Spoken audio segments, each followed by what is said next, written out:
Bueno, veo que aquí, a pesar de la pandemia, en el Parlamento Europeo seguís muy activos. Bueno, sí, y yo te diré que en mi caso concreto, que he estado confinado en la farmacia prácticamente todo el día, de 8 de la mañana a 10 de la noche, pues además tenía que compaginarlo con la labor de responsabilidad como eurodiputado.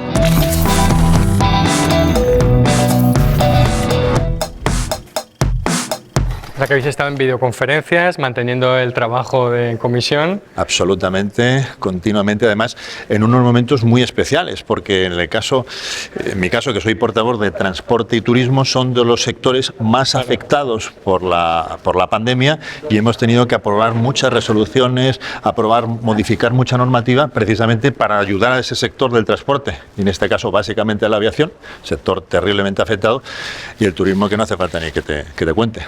Y yo personalmente, en el ámbito del transporte y el turismo, todo lo que he podido proponer, y hemos trabajado de mano directamente con Ursula von der Leyen, con la presidenta de la Comisión, y con su gabinete, pues la relación y el trabajo ha surgido a efecto. Cuéntanos qué es lo que vemos aquí, qué es lo que hacéis. Bueno, esto es todo una estructura, como puedes ver, absolutamente definida, dedicada a lo que es el ámbito tecnológico de la grabación de audio, vídeo, donde grabamos nuestros espacios. Yo lo utilizo prácticamente a diario. Sé que además los tengo machacados a la organización, porque vengo cada 2 por 3 a hacer mis vídeos, mi YouTube, todo lo que puedo, y esta es una zona ampliamente destinada a ello. Y yo soy, como me decía el otro día uno, yo soy parte del mobiliario, porque estoy aquí todo el día grabando y dirigiéndome a la gente y eso. ¿Cómo ves ese papel tuyo de un eurodiputado en redes? ¿Cuál de esencial es en el trabajo hoy en día? ¿Qué es lo que ganas y qué aportas haciendo esa actividad? Bueno, en mi caso tengo dos consideraciones. Una primera, yo quería rendir cuentas, siempre he rendido cuentas desde mi etapa anterior como presidente, quería rendir cuentas, que todo el mundo supiera qué es lo que se hace aquí, porque Europa se ve muy lejano, se ve que es algo que hacen algunos ahí lejos, que es un cementerio de elefantes, y no me considero elefante ni por peso ni por edad, ni anquilosamiento, sino todo lo contrario. Entonces lo que yo quería hacer es explicarle a la gente qué es lo que haces aquí. Aquí se toman muchísimas decisiones, todas puramente técnicas, y que además son mucho más trascendentes y más activas en cuanto a efectividad y a ritmo de lo que puede haber en cualquier parlamento europeo. En mis redes lo que me sirven es para estar en contacto diario con todas las personas que me siguen, que yo necesito saber qué es lo que les interesa, qué es lo que les motiva. Por lo tanto, yo estoy dedicado en cuerpo y alma, pero porque a mí me da mucha información, y yo, a la hora de dirigirme a mis afiliados, porque ahora son afiliados, porque tuve la oportunidad de afiliarme y el honor de estar en la ejecutiva tanto con Albert como con Inés, pues yo lo que quiero es que sepan quién soy yo y qué es lo que hago, y sobre todo lo más importante, de qué forma les puedo yo ayudar a ellos y a trasladar información. Es absolutamente un feedback para mí fundamental. Okay. ¿Y cómo de difícil es un trabajo tan técnico como el del Parlamento, el que hacéis en las comisiones en temas tan complejos? ¿Cómo de difícil es meter eso en un Instagram, en un vídeo corto, sin simplificar, sin banalizar? Porque son temas muy complejos. Son temas muy complejos, son temas muy delicados, pero de lo que se trata es que se lo digamos muy digerido, es decir, un sota caballo rey, donde con la información menos técnica posible, pero más comprensible posible, hagamos que eso se entienda, porque es que, vete, ¿cómo le explico yo a la gente de una manera técnica la situación en Hong Kong o en Oriente Medio? Bueno, no puedo empezar a soltar un rollo macabeo técnico. Lo que tengo que decir es cómo son las cosas, decirles muy didácticamente qué es lo que está pasando, y para los que le entienden el ámbito tecnológico lo cogen a la primera y yo les doy mi opinión, y para los otros pues les ponemos en situación. Bueno, pues vamos a pasar a hablar de tu trabajo en el grupo, si te parece. Venga. Vamos.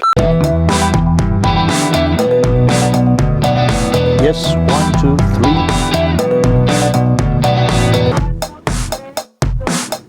Bueno, pues estamos en el Parlamento Europeo. Has sido presidente de una comunidad autónoma. ¿Cómo es el salto de una comunidad autónoma, que ya es un sistema de gobernanza complicado, entiendo, a esto en el cual todo el mundo dice que es lo más complicado que hay como sistema de gobernanza multinivel? ¿A qué se parecía este Parlamento cuando llegaste, que conocieras antes? ¿A algo o a nada? Bueno, la única similitud, por decirlo de alguna manera, es que paso previo a llegar aquí soy senador del Reino de España, pero es totalmente diferente, y me explico. Por ejemplo, yo aquí soy el portavoz del grupo parlamentario del grupo liberal en materia de transporte y turismo. Aquí se llaman coordinador, en Europa sería lo que es portavoz. Pero para que veas la diferencia, yo aquí debo fijar la posición de nuestro grupo, que está formado por diferentes partidos liberales de Europa, pero diferentes países, es decir, y cada uno con su punto de vista. No es lo mismo lo que piensan los españoles, lo que pensamos, de lo que piensan los franceses, los alemanes, los finlandeses, los suecos o los griegos. Es totalmente diferente, con lo cual yo debo aunar, coordinar y homogeneizar nuestra posición como grupo para luego además ser el interlocutor con respecto a otras formaciones, a otros grupos parlamentarios, y después interlocutar, ser el punto de conexión con otras entidades y con otros comisarios europeos, digamos, el Consejo de Europa o cualquier otra institución. En definitiva, es algo totalmente diferente y con otra particularidad. En España, el portavoz lo elige el partido, es decir, tú vas a ser el portavoz en esto. Aquí el portavoz pasa por un proceso de primarias, es decir, para yo ser elegido portavoz me tuvieron que elegir los 114 compañeros y yo me presenté a estas primarias con un francés, un muy buen amigo mío, Dominique Riquet, pero los dos optábamos para eso y en votación gané yo, intentando convencer al resto de los compañeros, con lo cual ya ves que es absoluta y radicalmente diferente. ¿De qué manera sientes que aquí hay instrumentos que sirvan para esa tarea política que os proponéis? Es otra gran diferencia con respecto a España. Aquí un eurodiputado, un europarlamentario tiene una capacidad de influencia máxima, es decir, yo no dependo de mi grupo parlamentario para proponer iniciativas, para proponer, sí, realmente iniciativas legislativas, incluso que luego pueden derivar en eso. Es decir, mi oficina tiene capacidad para proponer resoluciones, para hacer iniciativas parlamentarias que en el caso de España necesitan el desarrollo e inicio a partir de un grupo parlamentario. Segundo, Europa cada vez tiene más peso real en los países miembros. Europa cada vez va a ser más decisiva en la presencia diaria y en las consecuencias de la ayuda. Presencia diaria porque el 80% de la normativa de cualquier Estado miembro, de España por ejemplo, se ha marcado aquí en Europa. Vienes de una comunidad donde el transporte y el turismo efectivamente son casi el principal bien y la principal fuente de ingresos y de prosperidad y de actividad económica.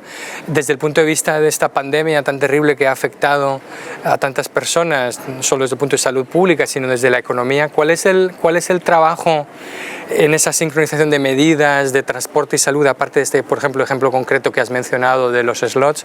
¿En qué está trabajando el Parlamento, vuestro grupo y tú como eurodiputado, de tal manera que esta realidad del turismo pueda volver a despegar, nunca mejor dicho, con el tema del transporte, ¿no? Pues nosotros hemos llevado a cabo en el seno de nuestro grupo, he presentado un paper, es decir, la base ideológica y de posicionamiento de nuestro grupo en materia de turismo, que ha servido de base para que se apruebe una resolución aprobada por la inmensa mayoría de partidos políticos, y es en lo que además se va a basar también la Comisión Europea para la toma de decisiones.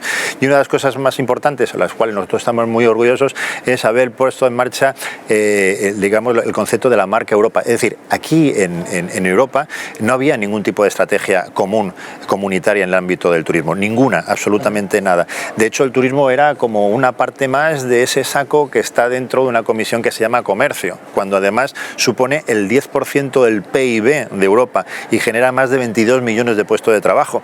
Nosotros ya con la crisis de Thomas Cook ya dijimos que había que estar prevenido, que esa desgracia, si improvisábamos otra vez, podía ser aún mucho peor.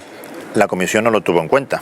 Mira que se lo dijimos veces y veces, y ha vuelto a haber improvisación como consecuencia de una desgracia, en este caso el coronavirus. Lo que hemos dicho es, esto no puede volver a pasar. Y además lo que le decimos a la Comisión es, si realmente es tan importante, si realmente suponemos, y reconocido por ellos como uno de los sectores más afectados, transporte y turismo, para Europa, hay que dotarle de alguna capacidad económica, es decir, algo que te genera el 10% del PIB, algo que te genera 22 millones de puestos de trabajo. Nacho, aquí no tenía ni un céntimo de euro de dotación presupuestaria. Tan importante es y no le destinamos nada. Pues eso es una de las grandes alarmas que hemos diagnosticado desde el principio, y unos grandes hechos, por ejemplo, la creación de la marca Europa, es decir, no pensar en 27 países, sino un destino global que se llama Europa, donde lo que queremos es que no haya fronteras, donde lo que queremos es que además haya los mismos criterios criterios, unas mismas pautas, es decir, unos mismos protocolos, estemos en el sitio que estemos, en cualquier sitio de Europa, que los protocolos en el ámbito de los aeropuertos, de los puertos, de estaciones ferroviarias, de autobuses, de lo que sea, sean exactamente los mismos. Y finalmente, una promoción específica en el ámbito del turismo que sea marca Europa. La gente de Estados Unidos no viene a España, no viene a Francia, viene a Europa, y ese es el gran concepto que nosotros hemos definido. ¿Cuál es el horizonte de tus preocupaciones? ¿Qué te desvela por la noche respecto al programa de recuperación y a las negociaciones presupuestarias que tenemos en marcha? ¿Qué me preocupa? Me preocupa el Gobierno de España. Me preocupa mucho el Gobierno de España porque la improvisación es continua y constante. Ya fruto de esa desconfianza, en el mes de abril yo dirigí una carta a la Comisión Europea para que nos dijera si por parte del Gobierno de España se había presentado algún proyecto en materia específico, en materia de turismo, de restauración, que pudiese aprobar Europa. El día 1 de julio, lamentablemente, nos contestan de una forma, y cito prácticamente textual, el Gobierno de España no ha solicitado ningún proyecto específico para turismo y para restauración. Margaret Vestager, con lo cual, imagínate eso. Y en cambio, y hay un tirón de orejas comparativo, el Gobierno de Dinamarca sí ha solicitado un proyecto específico para el ámbito del turismo. ¿Te preocupe también que España salga de la crisis más débil o con menos fuerza comparativamente que otros que hemos visto, países que son capaces de insuflar enormes cantidades de dinero público a sus empresas y nosotros no? Absolutamente. Yo hablo prácticamente a diario con todas las compañías aéreas o con los fabricantes de aviones, por ejemplo, en este caso, de todo el mundo, no solamente de Europa, sino de todo el mundo, porque yo necesito tener cuál es el horizonte, la perspectiva, ese mapa global. ¿Qué ocurre? España todavía no ha anunciado absolutamente nada, no nos consta que tenga un plan específico de recuperación, como sí lo ha hecho, por ejemplo, para el automovilismo, y nos parece extraordinario, pero es que del sector aéreo depende una parte importante de nuestra riqueza, es, por ejemplo, el turismo, 15% de nuestro PIB, las Islas Baleares, las Islas Canarias, Ceuta, Melilla, la llegada mediante turoperación de todos los turistas que llegan a nuestro territorio, a España. Es decir, no hay nada que nosotros sepamos, y si hay algo va a llegar tarde, porque el resto de compañías aéreas están siendo ayudadas por parte del resto de los países. ¿Cuándo van a llegar? Cuando los otros ya hayan salido y nosotros todavía estemos entrando en la crisis. Es verdaderamente desolador y desesperante ver la lentitud en el caso de que haya toma de decisiones y la ausencia, porque no vemos ninguna toma de decisiones, sino improvisación. Quería hablar también un poco de temas de política exterior, relaciones internacionales, porque además de lo activo que eres en los temas de turismo y transporte, realizas un trabajo importante también en materia exterior, concretamente en defensa de las libertades en el caso de Nicaragua, he visto de Venezuela, de Cuba. Tienes ahí, digamos, una actividad constante en defensa de determinados activistas. Cuéntanos un poco qué te lleva allí o cómo mezclas en esta agenda tuya de turismo y transporte también este tipo de temas latinoamericanos en general. Claro, pues efectivamente soy miembro de la Comisión de Transporte, soy el representante del Parlamento Europeo en las relaciones con Jordania, llevo todo lo que es la península arábiga, acabamos de hacer un paper que se aprobará, bueno, ya realmente está aprobado, falta el paso final sobre el Southern Neighborhood de Europa. Estoy muy activo y me encanta, la verdad es que me encanta. Y el tema de las libertades, pues ya lo trato de mi etapa, digamos, en España, como presidente del Gobierno de las Baleares, luché por la libertad de los padres para que pudiesen elegir la lengua y el colegio de sus hijos, de quitar el catalán como requisito de la administración para que fuera un mérito, es decir, la libertad del individuo. Y estando en exteriores, pues obviamente había una serie de países, como es el caso de Cuba, el caso de Bolivia, el caso de Nicaragua, donde el régimen dictatorial es tan opresivo que no podíamos por menos que estar allí.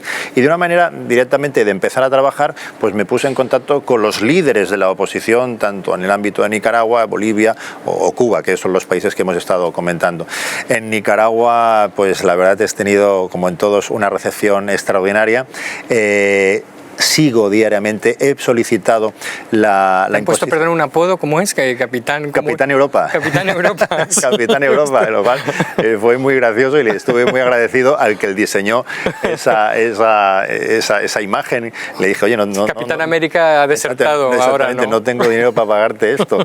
Y fue muy gracioso porque además lo que hice, bromas aparte, es solicitar la ejecución de sanciones específicas para los dictadores en Nicaragua y todos que forman formaban parte de ese círculo dictatorial de la familia Ortega y Murillo, porque aquí ahí en el hemiciclo y en Estrasburgo habíamos aprobado numerosas resoluciones, pero que quedaban en eso, en resoluciones. ¿De qué sirve?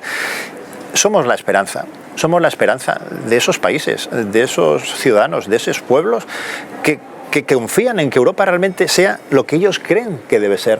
Y tú no puedes estar aquí sentado levantando la mano, apretando un botón, diciendo que sí una resolución para que luego nadie la lleve a cabo. Entonces lo que hice fue enviar personalmente una carta a todos los países diciendo que era el momento de menos palabras y de más acción, y que era el momento de ser activos y de imponer sanciones específicas, no al pueblo nicaragüense, sino al gobierno y a los dictadores.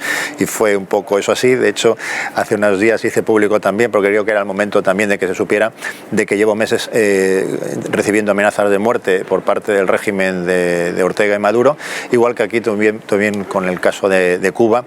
Hicimos un acto, aquí se llaman eventos, pero no es más que un puesta en punto y en conocimiento de lo que estamos trabajando con la dictadura, o con los exiliados de la dictadura de castrista, en este caso de Díaz-Canel. Nos intentaron reventar el acto y finalmente lo que tuvo es una respuesta directa por parte del dictador Díaz-Canel, con lo cual es otra medalla al mérito que nos ponemos desde aquí, porque si se pica hasta que baje a tierra el propio dictador es que hicimos las cosas bien.